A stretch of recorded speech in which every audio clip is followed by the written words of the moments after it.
चलो सही है सर, मसला नहीं है। मैं फिर इधर से क्लास ले रहा हूँ। अगर चार्जर का सिस्टम है तो प्लस है। फिर लास्ट में आप नमाज नमाज पढ़ो तसल्ली से, प्यार से, फिर जब जाने का टाइम हो उसी टाइम अगर हो जाए। काइंडली अपना ये साइलेंट पे लगा दें, जिस भाई म्यूट पे लगा दें कहाँ से? प्लीज। किधर है? हाँ हाँ हाँ, फिर वो आ जाएगा, लेके जाएगा। बस सही है सर। काकली कैसे? साहब म्यूट पे लगा दें। क्यों सर आप? तो आप लोगों को आवाज आ रही है? मैं स्टार्ट करूं लेक्चर आज का?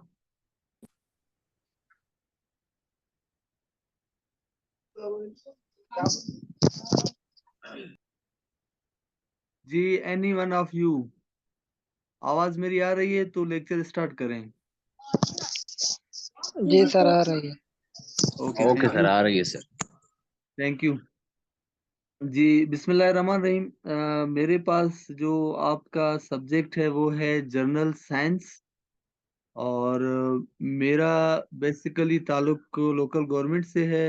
मैं as S D O 17 rank में काम कर रहा हूँ यहाँ पे, और इसके अलावा मैं मास्टर ट्रेनर भी हूँ, वेरियस ऑफिसर्स को ट्रेनिंग भी देता हूँ। जर्नल साइंस और मैथमेटिक्स से मेरा बैकग्राउंड भी है। तो मेरी कोशिश होगी इंशाल्लाह आप लोग एंजॉय भी करोगे और काफ़ी चीज़ें सीखोगे भी सही। मैं साथ साथ आपको नोट्स भी प्रोवाइड करता रहूँगा, और कोई कभी किसी को इश्यू हो, जेन्युइन इश्यू हो, तो वो मुझसे राब्ता भी कर सकता है। तो बिस्मिल्लाहिर्रहमानिर्रहीम, मैंने साइंस को 3 कैटेगरीज के अंदर जो है इसको डिवाइड किया है। हम लोग इसको देखेंगे फिजिक्स की फॉर्म में, फिर इसको देखेंगे बायो की फॉर्म में, फिर इसको देखेंगे हम लोग केमिस्ट्री की फॉर्म में। इसके बाद हम लोग देखेंगे कि हमारे पास जो पैटर्न है, क्वेश्चंस हैं, वो कैसे आते हैं और कौन-कौन से क्वेश्चंस एक्सपेक्टेड हो सकते हैं। सबसे पहले हमारे पास है फिजिक्स। ये आप लोग पहले भी पढ़ चुके हो। जो फिजिक्स है वो साइंस की एक ब्रांच है जिसमें हम लोग मैटर, एनर्जी और उनके दरमियान रिलेशनशिप को पढ़ते हैं। तो physics is the branch of science that deals with the study of matter, energy and mutual relationship. Matter Urdu में मादा को कहते हैं। अभी हम लोग देखेंगे कि मादा क्या होता है, मैटर क्या है और एनर्जी क्या है। Matter, anything which has mass and occupies space. ये आप 9th 10th में 8th में आप लोगों ने पढ़ा होगा कि कोई भी चीज जो वजन रखे और जगह घेरे तो उसको हम लोग मैटर कहते हैं। दुनिया के अंदर, इस यूनिवर्स में, each and everything is matter. आपको जो भी चीज नजर आ रही है वो मैटर है। इसकी सबसे आसान मिसाल, आपके हाथ में मोबाइल फोन है या आप लैपटॉप पे लेक्चर ले रहे हैं तो मोबाइल भी मैटर है। क्यों? क्योंकि उसमें मास है और वो जगह ऑक्यूपाई करता है। इसी तरह लैपटॉप भी एक मास है और उसको रखने के लिए जगह ऑक्यूपाई करता है। आप किसी कमरे में बैठे हैं तो एक कमरा भी आपका एक मैटर है। एक जो ईंट है वो भी मैटर है। इट मीन कायनात में कुल कायनात की जितनी भी अल्लाह ताला ने चीजें बनाई हैं वो सब की सब मैटर हैं। इसके बाद स्टेट्स ऑफ मैटर, हमारे पास बेसिकली 3 स्टेट्स ऑफ मैटर होते हैं, और चौथा जो स्टेट होता है वो प्लाज्मा होता है। Solid, liquid, gas, plasma. ये सिर्फ आपके मैटर की हद तक फिलहाल इसको देख लें। हम लोग डिटेल में पढ़ेंगे कि सॉलिड क्या है, लिक्विड क्या है, गैस क्या है और प्लाज्मा क्या है हमारे पास। नेक्स्ट जो फिजिक्स के अंदर हमारे पास है वो है एनर्जी। एनर्जी किसको कहते हैं? द एबिलिटी और कैपेसिटी टू डू वर्क। यानी कि किसी भी बॉडी के अंदर जो काम करने की सलाहियत होती है उसको हम लोग एनर्जी कहते हैं। ये एनर्जी है क्या, इसको कैसे समझा जाए? देखें, आप किसी गाड़ी में बैठे हैं या आप किसी बाइक के ऊपर बैठे हैं, तो देखें गाड़ी आपके पास क्या है, मैटर है फिजिक्स में। क्यों? मास भी है, जगह भी घेरता है। उसको एनर्जी प्रोवाइड करता है आपका फ्यूल। फ्यूल जब उसके अंदर डालते हैं तो उसमें एबिलिटी आ जाती है काम करने की। सिमिलरली कैटाबॉलिज्म और एनाबॉलिज्म, जो हम लोग खाना खाते हैं तो हमें एनर्जी मिलती है। जिस पिक्चर में दिखाया हुआ है कि देखें, उस बंदे के अंदर एनर्जी है, काम करने की सलाहियत है। और इसका यूनिट क्या है? जॉल इसका यूनिट है। ये जॉल एक साइंसदान का नाम था जिसने ये डिस्कवर किया था। तो जॉल जो है एनर्जी का यूनिट है। नेक्स्ट नेक्स्ट हमारे पास एसआई यूनिट्स हैं। एसआई यूनिट्स का मतलब है सिस्टम इंटरनेशनल यूनिट्स। ये कब बनाए गए? ये 1960 में बनाए गए हैं। अच्छा, इसको समझने के लिए मैं आपको एक एग्जांपल दूंगा। ये हमारे पास वेरियस पार्टिसिपेंट हैं, जैसे कि फहीम साहब किसी का नाम है, मोहम्मद आसिफ है, अफसाना है, जहूर अहमद साहब हैं। आप लोग गए हैं फॉरेन कंट्री, आप लोग गए हैं। फॉरेन कंट्री मींस अमेरिका गए या यूके गए, बिफोर इंटरनेशनल सिस्टम। तो वहां पे आपने कहा कि मुझे जो है वो 1 गज या 5 गज कपड़े चाहिए। तो दुकानदार बड़ा हैरान हो गया कि यार ये गज क्या होता है। तो गज जो है वो हमारे पास यूनिट था, यूके के अंदर उनका अपना कोई सिस्टम था, पाउंड था। इसी तरह अमेरिका के अंदर कोई और सिस्टम था। तो बड़ी कंफ्यूजन थी। इसको मिटाने के लिए सिस्टम इंटरनेशनल लाया गया। इसका ये मतलब है कि ये जो सिस्टम है ये पूरी दुनिया के अंदर एक ही है। यानी अगर 1 मीटर पाकिस्तान में जितना 1 मीटर है तो पूरी दुनिया में 1 मीटर उतना ही होगा। सिमिलरली 1 केजी जितना है तो पूरी दुनिया में 1 केजी उतना ही होगा। इसको हम लोग कहते हैं सिस्टम इंटरनेशनल। और ये कब बनाया गया? 1960 में बनाया गया। इसके अंदर बेस क्वांटिटीज होती हैं और बेस क्वांटिटी के यूनिट को बेस यूनिट कहा जाता है। इनकी तादाद 7 है। इट मीन के जो हमारे पास बेसिक यूनिट्स हैं वो 7 हैं और बेसिक क्वांटिटीज भी हमारे पास 7 होंगी। ये टेबल दिया हुआ है। देखिए, पहला है टाइम। टाइम का यूनिट है सेकंड और उसका सिंबल है एस। तो ये जो यूनिट्स हैं आपके पास, ये आपके पेपर में बहुत जरूरी हैं। किसी भी आप लेवल का पेपर दे रहे हैं तो उसमें ये चीजें पूछी जाती हैं। तो टाइम का ऐसा यूनिट सेकंड है, मिनट नहीं है, आर नहीं है इसका यूनिट। इसी तरह लेंथ हमारे पास है। तो हमारे पास जो लेंथ का यूनिट है वो है मीटर। मास है, मास का यूनिट है किलोग्राम। इलेक्ट्रिक करंट है, इसका यूनिट है एम्पेयर। थर्मोडायनामिक टेम्परेचर, आप सिंपल टेम्परेचर भी कह सकते हैं। तो टेम्परेचर का जो यूनिट है वो है केल्विन। अमाउंट ऑफ सब्सटेंस, इसका यूनिट हमारे पास है मोल। इंटेंसिटी ऑफ लाइट या इल्यूमिनेस इंटेंसिटी, तो इसका यूनिट हमारे पास है कैंडेला। तो ये हमारे पास 7 बेसिक क्वांटिटीज हैं और ये इनके यूनिट्स हैं और ये इनके सिंबल्स हैं। पेपर के अंदर कोई भी यूनिट आ सकता है। अक्सर पूछा जाता है what is the SI unit of temperature, तो वो देता है centigrade, Fahrenheit, Kelvin, none of these. तो सारे सेंटीग्रेड लिख के आते हैं। सेंटीग्रेड बिल्कुल यूनिट है टेम्परेचर का, लेकिन जो एसआई यूनिट है वो क्या है? केल्विन है।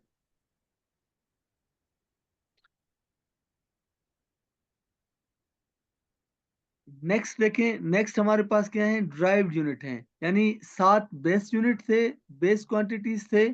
तो इससे कुछ यूनिट्स ड्राइव्ड होती हैं।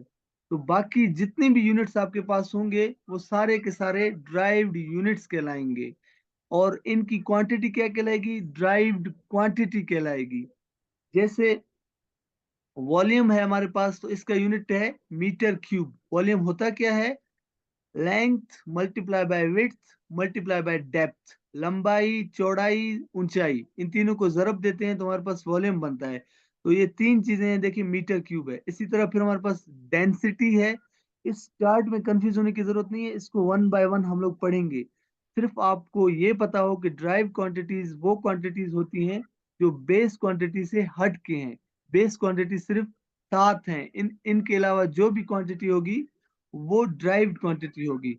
और ये जो यूनिट्स निकाले गए हैं आपके, ये आपके बेस क्वांटिटी से की हेल्प से मिलके निकाले गए हैं। तो डेंसिटी कहते हैं मास पर यूनिट वॉल्यूम को। तो मास का यूनिट केजी है, वॉल्यूम का यूनिट क्या था? Metre cube. इसी तरह वेलोसिटी है, वेलोसिटी को हम लोग पढ़ेंगे भी सही, डिस्टेंस अपॉन टाइम है या डिस्प्लेसमेंट अपॉन टाइम है। Force F is equal to ma है, और फोर्स का यूनिट क्या है, न्यूटन है।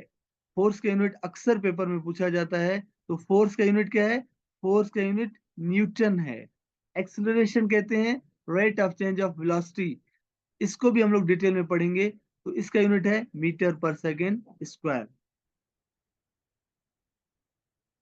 अच्छा, आगे चलते हैं। जैसे मैंने कहा कि टेम्परेचर के और भी यूनिट्स हैं, तो वो कौन से यूनिट हैं, फ़ारेनहाइट टेम्परेचर का यूनिट है, सेल्सियस टेम्परेचर का यूनिट है।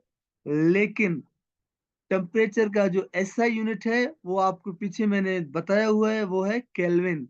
और ये पॉन्डर मतलब सोच लगाना। तो देखें, ये जो चीज है ये आपकी पेपर में पूछी जा चुकी है बहुत दफा, कि नॉर्मल बॉडी टेम्परेचर कितना होता है। तो नॉर्मल बॉडी टेम्परेचर हमारे पास होता है 98.6 फ़ारेनहाइट।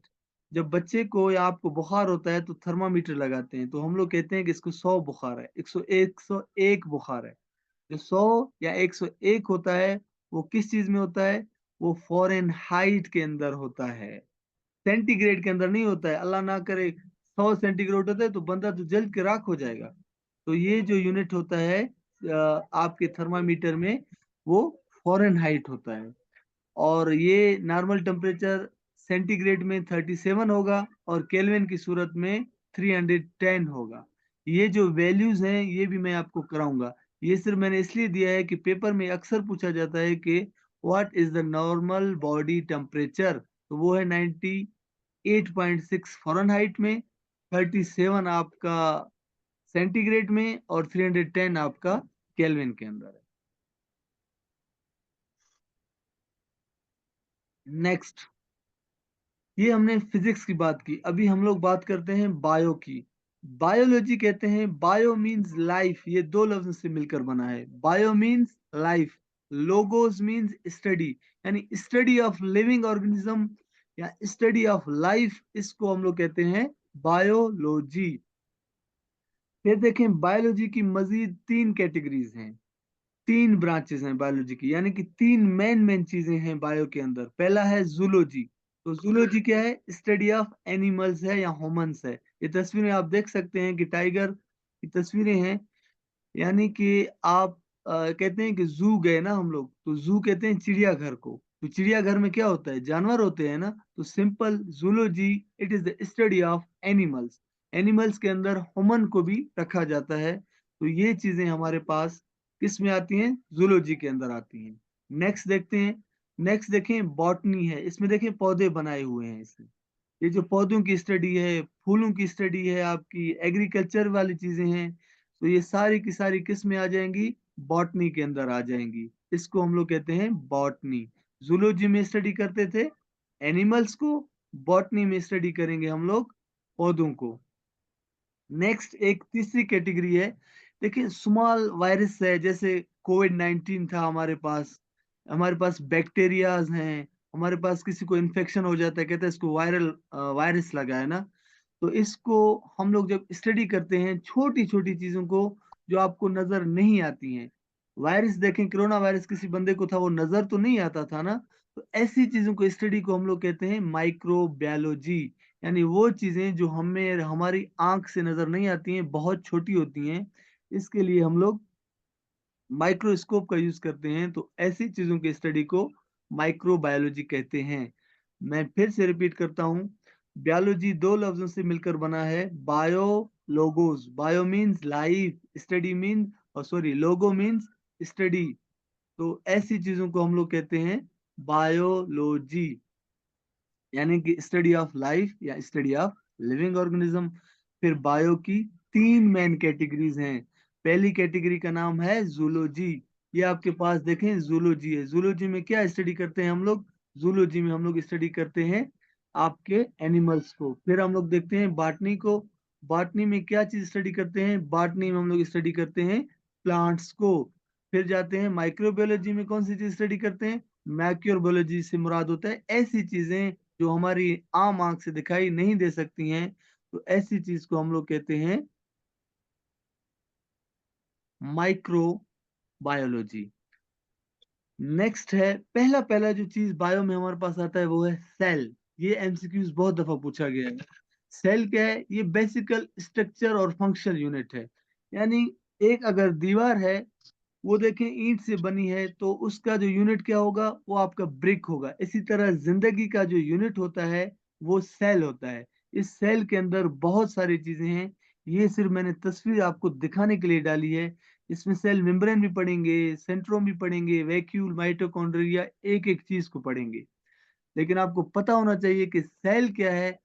बेसिक स्ट्रक्चरल और फंक्शनल यूनिट है किसी भी ऑर्गेनिज्म के अंदर। इसको सेल कहते हैं।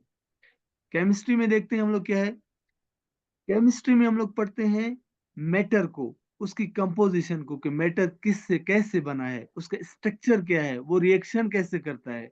आपको मिसाल देता हूं मैं। पानी है, पानी जो है हाइड्रोजन ऑक्सीजन से मिलके बना है। ये कौन बता रहा है हमें? ये हमें केमिस्ट्री बता रहा है।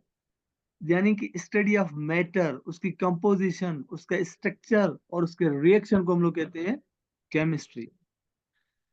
बेसिक चीज जो केमिस्ट्री में है, या बेसिक चीज किसी भी साइंस के अंदर है, वो है एटम। एटम हमारे पास क्या है? एटम हमारे पास smallest particle of an element है। एटम बम जब नहीं बना था तो हम लोग कहते थे एटम वो छोटे से छोटा जरा है जो मजीद तकसीम नहीं किया जा सकता है।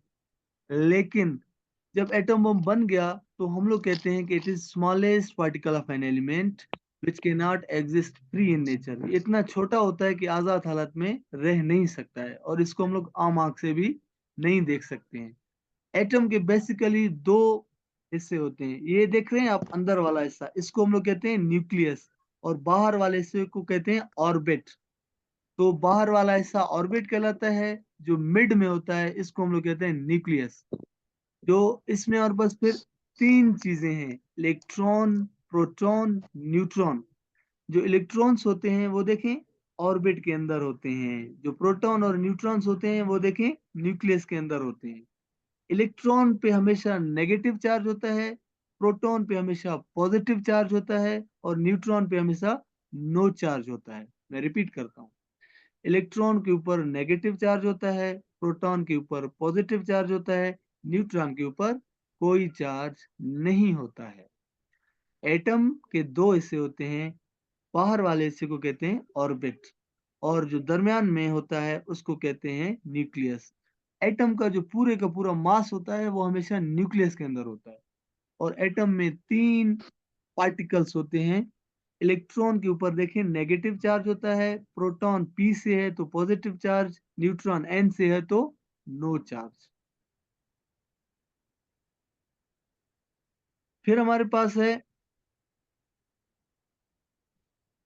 Atomic number and mass number. देखिए एटॉमिक नंबर क्या है?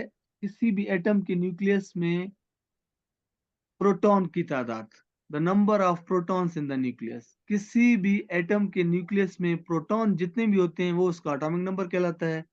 मास नंबर क्या है? किसी भी एटम के न्यूक्लियस के अंदर जो प्रोटॉन और न्यूट्रॉन होते हैं उनको अगर मिला लें तो मास नंबर कहलाता है। मैं रिपीट करता हूँ, किसी भी एटम के अंदर जितने भी प्रोटॉन होते हैं वो उसका एटॉमिक नंबर होता है, इसको जेड से जाहिर करते हैं।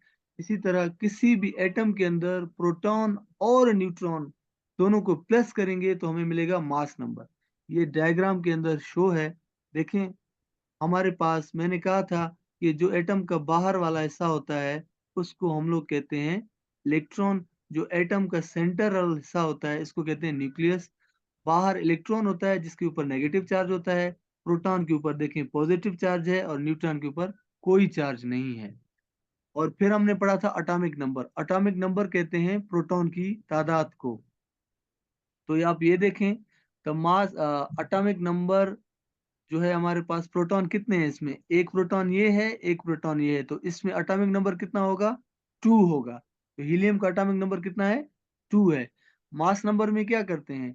प्रोटॉन की तादाद और न्यूट्रॉन की तादाद को ऐड कर देते हैं। तो इसको अगर ऐड करें, 1 2 3 4, तो इसका मास नंबर कितना बन गया? 4 बन गया। तो this is all about our today's lecture. आपके पास 5 मिनट हैं, आप कोई भी क्वेश्चन पूछ सकते हैं आज के लेक्चर के बारे में। जी प्लीज एक एक करके पूछें ताकि बात समझ में आए, और वैलिड क्वेश्चन काइंडली पूछें। ये नोट्स भी मैंने आपके ग्रुप में भेज दिए हैं, आप अपने मोबाइल से या लैपटॉप से नोट्स को डाउनलोड करके भी क्वेश्चन पूछ सकते हैं। तो फॉर्म जो है वो ओपन है आपके लिए, आप लोग सवाल पूछें। जी please, any question, any confusion.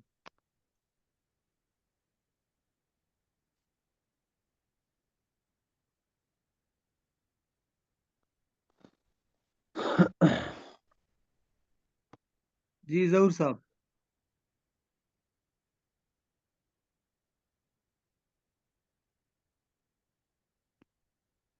आप लोगों में से किसी भी कोई कंफ्यूजन है, कोई क्वेश्चन है आज के लेक्चर में, वो फ्री है, पूछ सकता है।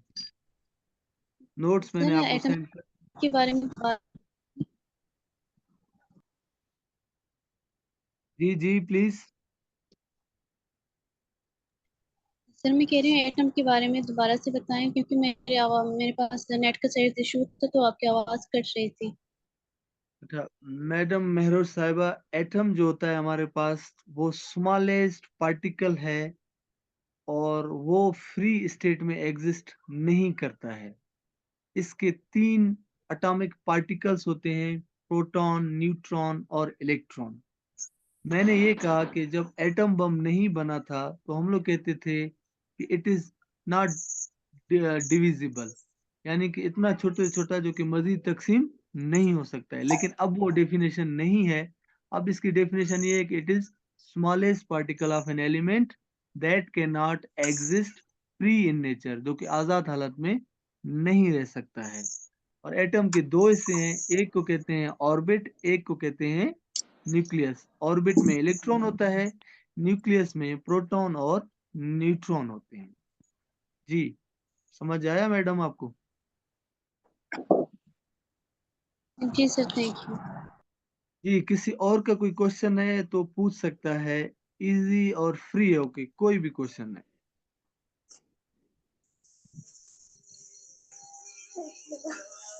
समझ लीजिएगा। और बेस हम लोग किस चीज को बोलते हैं? जी मैडम दोबारा आपकी आवाज नहीं सुनाई दी मैंने। सर मैडम, ऑर्बिट्स, इनकी मतलब ऑर्बिट को थोड़ा डिफाइन करें। हाँ मैडम, ऑर्बिट्स न्यूक्लियस के बाहर जो ऑर्बिट्स होता है तो शेल भी कहते हैं, KLMN, ये शेल्स हैं। इसको हम लोग बाकायदा डिटेल के अंदर भी पढ़ेंगे, नील बोहर साहब को भी समझ। पढ़ेंगे। Yes please. सर ऑर्बिट और शेल्स ये दोनों सेम वर्ड्स हैं, मतलब एक ही चीज को डिफाइन कर रहे होते हैं। जी जी, ये न्यूक्लियस के बाहर जो, जहाँ पे आपके इलेक्ट्रॉन पाए जाएं, उसको आप शेल कहें या उसको आप ऑर्बिट कहें, देयर इज नो इशू। जहाँ पे इलेक्ट्रॉन पाए जाएंगे आप उनको शेल कहेंगे या ऑर्बिट कहेंगे। इसको हम लोग डिटेल में भी पढ़ेंगे जब हम लोग ऑर्बिट शेल को देख रहे होंगे कि इसकी कितने इलेक्ट्रॉन्स, एक अगर के होगा, एल होगा, तो इसमें एम एन में कितने इलेक्ट्रॉन्स होंगे वो हम लोग बाद में पढ़ेंगे। जस्ट हमने ये देखा है कि एटम में 2 चीजें हैं, एक चीज को ऑर्बिट या शेल कहते हैं और दूसरे को न्यूक्लियस कहते हैं। जी एनीवन एल्स? ठीक है सर, थैंक यू। वेलकम। जी किसी का कोई क्वेश्चन प्लीज पूछा करें, पूछेंगे सीखेंगे, डरे नहीं चीजों से। ठीक है कि आपको कोई आपके ऊपर हंसेगा कि मुझे ये समझ नहीं आ रहा है, अच्छी बात है, आप पूछें, कोई भी क्वेश्चन हो आप जरूर पूछा करें। पूछेंगे आप सीखेंगे, ये मैं आपको बता रहा हूँ। नोट्स मैंने आपको दे दिए हैं, आप देख के पूछ सकते हैं।